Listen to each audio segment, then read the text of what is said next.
गीता का मूल सूत्र है, निरंतर कर्म करते रहो, लेकिन उसमें आसक्त मत हो जाओ।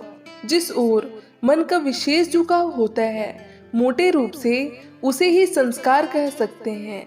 यदि मन को एक तालाब मान लिया जाए तो उसमें उठने वाली हर लहर शांत होने के बाद भी पूरी तरह खत्म नहीं हो जाती, वह एक प्रकार का चिन्ह छोड़ जाती है।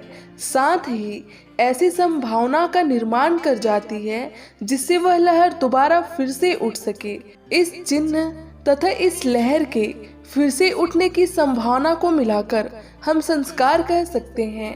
हमारा हर काम, प्रत्येक अंग संचालन, हर के विचार हमारे मन पर इसी प्रकार का एक संस्कार छोड़ जाता है। भले ही ये संस्कार ऊपरी दृष्टि से स्पष्ट ना हो, लेकिन अज्ञात रूप से अंदर ही अंदर कार्य करने में विशेष प्रबल होते हैं। हम हर क्षण जो कुछ हैं वह इन संस्कारों के समुदाय से ही निर्मित होते हैं। मैं इस क्षण जो कुछ हूँ वह मेरे जीवन की अतीत के समस्त संस्कारों का प्रभाव है। इसे ही चरित्र कहते हैं और प्रत्येक मनुष्य का चरित्र इस संस्कारों की समष्टि द्वारा ही निर्मित होता है।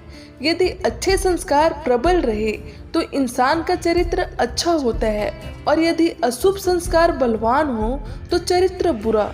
यदि एक मनुष्य निरंतर बुरे शब्द सुनता रहे, बुरा विचार सोचता रहे, बुरे कर्म करता रहे, तो उसका मन भी बुरे संस्कारों से भर जाएगा और बिना उसके जाने ही वे संस्कार उसके समस्त विचारों तथा कार्यों पर अपना प्रभाव डाल देंगे।